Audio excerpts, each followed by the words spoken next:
யோகாவை நமக்கு செய்து காட்ட வருகிறார் டாக்டர் கிருஷ்ணமூர்த்தி. வணக்கம். நோயற்ற வாழ்வே குறைவற்ற செல்வம்.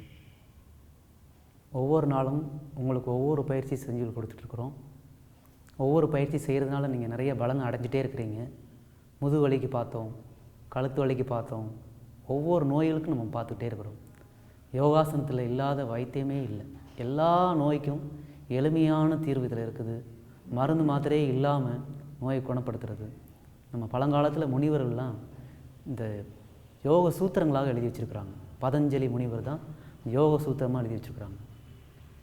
திருமூலர் பார்த்திங்கன்னா திருமந்திரத்தில் இந்த யோகா பற்றி எழுதி வச்சுருக்குறாங்க. திருமந்திரங்கிறது ஏதோ கோவிலில் ஓதக்கூடிய மந்திரம் இல்லை.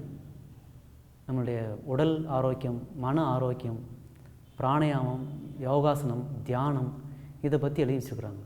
திருமூலருங்கிறது அந்த 18 சித்தர்களில் தலைமையான சித்தர். அந்த சித்தர்கள்லாம் இதை எழுதி வச்சுருக்குறாங்க.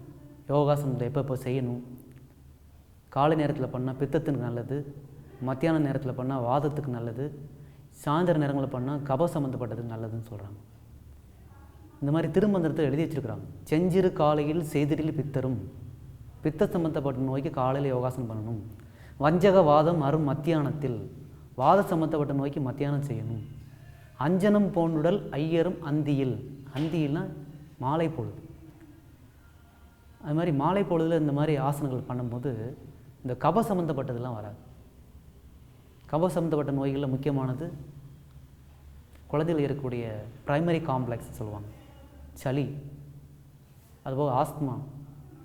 எப்போதாலும் பார்த்திங்கன்னா சளி அடைச்சிக்கிட்டு கருன்னு இருக்கும். அதுக்கு தான் இந்த முக்கியமான பயிற்சி. இந்த பயிற்சி செய்ய நுரையில் இருக்கக்கூடிய சளியெல்லாம் வெளியே வந்துடும். அதுதான் பர்வதாசனம். அந்த ஆசனத்துடைய பெயர் பர்வதாசனம். இந்த பர்வதாசனம் செய்ய இந்த நோய் எதிர்ப்பு சக்தி அதிகமாகுது. நமக்கு நோய் எதிர்ப்பு சக்தி குறையிறதுனால தான் நமக்கு சளியே பிடிக்குது. இப்போ கோல்டு வருதுங்கிறாங்க, காமன் கோல்டு, ஜலதோஷம், மூக்கு ஒழுகுது. நம்ம டிசீஸ் காசிங் மைக்ரோ ஆர்கானிசம்னு சொல்கிறோம். நோய் கிருமிகள் தண்ணியில் இருக்குது, காற்றில் இருக்குது, எல்லா இடத்துலையும் இருக்குது. அந்த நோய் கிருமிகள் காற்று மூலமாக நம்ம மூக்கு துவாரத்துக்கு போகுது. மூக்கு வழியாக போய் மூக்கில் உட்காந்துக்குது. நம்ம மூக்கில் சுற்றி துவாரத்தில் மயிர்கா இருக்குது, சின்ன சின்ன முடி இருக்குது, நம்மளை ஏரை ஃபில்டர் பண்ணுறது. இந்த அந்த நோய் கிருமிகள் மூக்கில் உட்காந்துக்குது. அப்போ உடம்பு மெக்கானிசம் என்ன செய்யுது, சளியை அதிகமாக சுரந்து அந்த கிருமியில் வெளியே தள்ளுறதுக்காக மியூக்கஸ் கிளான்ஸை நமக்கு சுரக்குது. அதனால தான் மூக்கு ஒழுகுது. ஒழுகி அதை க்ளீன் பண்ணுறதுக்காக இயற்கையாக அதை நம்ம சுரக்க வைக்கிறது. நம்ம என்ன பண்ணுறோம், உடனே கோல்டுக்காக மருந்து மாத்திரை சாப்பிட்டு அந்த கோல்டை அப்படியே அடக்கி வச்சிடுறோம். ஸோ அந்த நோய் எதிர்ப்பு சக்தியை அதிகப்படுத்தணும். அதுக்கு தான் இந்த முக்கியமான ஆசனம், இந்த பர்வதாசனம். மூச்சு பயிற்சி இதோடு சேர்ந்து செய்யணும். இன்றைக்கி இந்த பர்வதாசனத்தை எப்படி செய்கிறதுன்னு பார்ப்போம். இந்த பர்வதாசனம் சளி தொந்தரவு இருக்கிறவங்களுக்கு, ப்ரைமரி காம்ப்ளெக்ஸ் குழந்தைகளுக்கு நுரையீரல், லங்ஸ் பகுதியில், மார்பிளெலாம் சளி சேர்ந்துருக்கும். சளி சேர்ந்துட்டு கருன்னு சத்தம் வந்துகிட்டே இருக்கும். சளி பிடிச்சதுன்னா தூக்கம் ரொம்ப டிஸ்டர்ப் ஆகிடுது. உடம்புடைய சூடு ஜாஸ்தி ஆகிடுது. சளி பிடிக்கிறதுனால பார்த்திங்கன்னா சில பேருக்கு உடம்புலாம் ஒரு மாதிரி ஃபீவர் வர மாதிரி வந்துடுது. நமக்கு நோய் கிருமிகள் மூக்கு வழியாக போகுதுன்னு நான் சொல்லியிருக்கிறேன். மூக்கு வழியாக போகிறதுனால ஜலதோஷம் வருது. நோய் கிருமிகளை வெளியே ஏற்றுறதுக்கு தான் நம்ம மூக்கில் நீரை சுரக்குது. ஸோ இந்த பர்வதாசனம் பண்ண நோய் எதிர்ப்பு சக்தி, ஆட்டோ இம்யூன் சிஸ்டம்னு சொல்கிறோம். நம்ம உடம்புல இயற்கையாகவே நோய் எதிர்ப்பு சக்தி இருக்குது. அதை அதிகரிக்கக்கூடிய ஆசனம் தான் இந்த பர்வதாசனம். இப்போது அந்த பர்வதாசனத்தை எப்படி செய்கிறதுன்னு பார்ப்போம். அப்படியே கால் ரிலாக்ஸ் பண்ணிக்கோங்க. அப்படியே கால் நீட்டி படுங்க. நல்ல மல்லாந்து படுத்துக்கலாம். படுத்துட்டு இந்த ஆசனுடைய ஃபஸ்ட்டு ஸ்டெப்பு இந்த 2 காலையும் மடக்கிறோம். காலை மடக்கி வச்சுக்கோங்க. இந்த 2 காலையும் மடக்கி வச்சுட்டு இந்த மேக்ஸிமம் எவ்வளோ க்ளோஸாக நீங்கள் காலை வைக்கணுமோ வச்சுக்கலாம். வச்சுட்டு இந்த 2 கையினால் இந்த ஆங்கிள் ஜாயிண்ட் சொல்கிறோம், நம்ம கணுக்கால் அதை பிடிச்சிக்கிறோம். ஆங்கிள் ஜாயிண்ட்டை பிடிச்சிட்டு அப்படியே இந்த கையை ப்ரெஸ் பண்ணி அப்படியே மெதுவாக முதுகு மேலே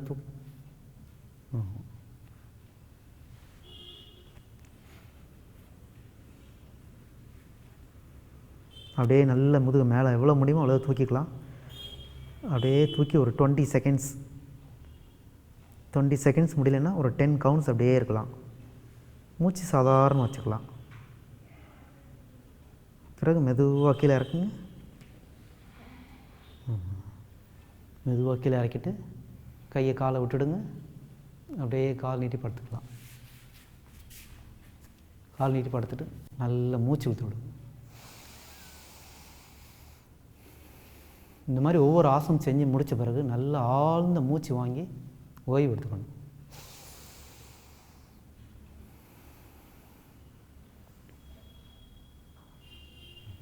திரும்ப அதே மாதிரி கால் மடக்குங்க.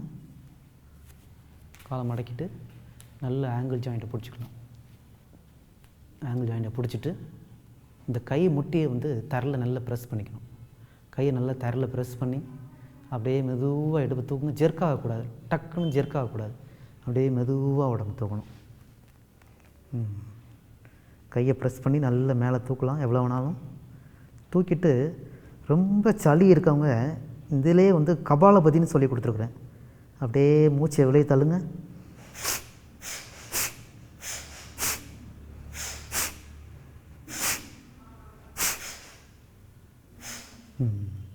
அப்படியே மெதுவாக கீழே வச்சுக்கோங்க. கை விட்டுடலாம். நல்லா கால் நீட்டி படுத்துக்கணும். நல்லா மூச்சு விட்டு விடுங்க.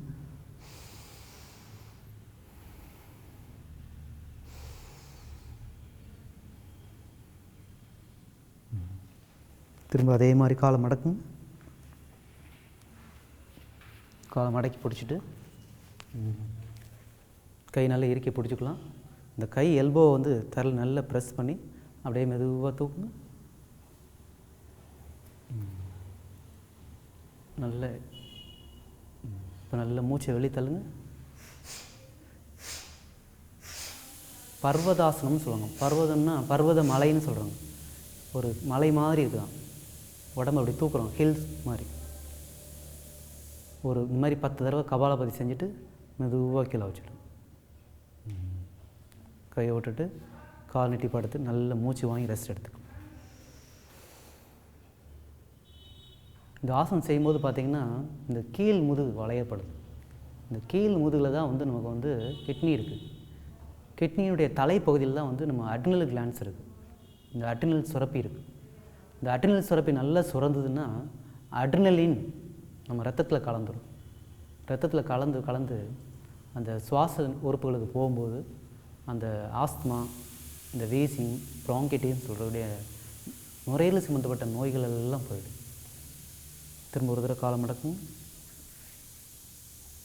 இந்த ஆசனத்தோடு சேர்ந்து இது கபாலபதின்னு சொல்லக்கூடிய மூச்சு பயிற்சியை நம்ம வெளியே தள்ளுறோம். மூச்சை வெளியே விடுற பயிற்சியும் செய்கிறோம். அப்படியே மெதுவாக தூக்கும். இந்த பொசிஷனில் பார்த்திங்கன்னா இந்த கீழ் முதுகு வளைக்கப்படுது. வளைக்கும் போது அட்ரினலின் நல்லா இன்டியூஸ் பண்ணுறோம். அட்ரினல் சுரப்பி நல்லா வேலை செய்கிறது. ஆஸ்துமாவுக்கு முக்கியமானது இந்த அட்ரினலின் வந்து பிளட்டில் கலக்கணும். இப்போ அப்படியே மூச்சை வெளியே தள்ளுறது. இந்த கபாலபதி பண்ண உள்ளே இருக்க நுரையீரல் பகுதியில் இருக்கக்கூடிய சளி எல்லாம், மார்பகுதியில் சளி எல்லாம் வெளியே வர ஆரம்பிச்சிடும். மெதுவாக கீழே வச்சுக்கணும். கை விட்டுட்டு கால் நீட்டி படுத்துக்கணும். நல்ல மூச்சு விட்டு விடுங்க. இந்த மாதிரி ஒரு கபாலபதின்னு சொல்லக்கூடிய பயிற்சியை ஒரு 10 தடவை செஞ்சுட்டு இந்த மாதிரி ரெஸ்ட் எடுத்துக்கலாம். இந்த மாதிரி ஒரு 3 தடவை செஞ்சிங்கன்னா போதும். இதை முக்கியமாக ஈவினிங்கில் பண்ணிங்கன்னா நைட்டு வரக்கூடிய வீசிங் வராது.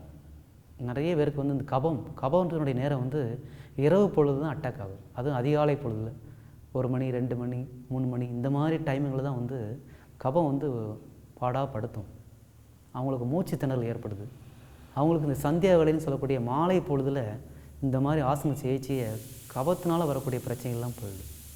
ஸோ இது ரொம்ப ஆஸ்துமா நோய்க்கு முக்கியமான ஆசனம். குழந்தைகளும் செய்யலாம்.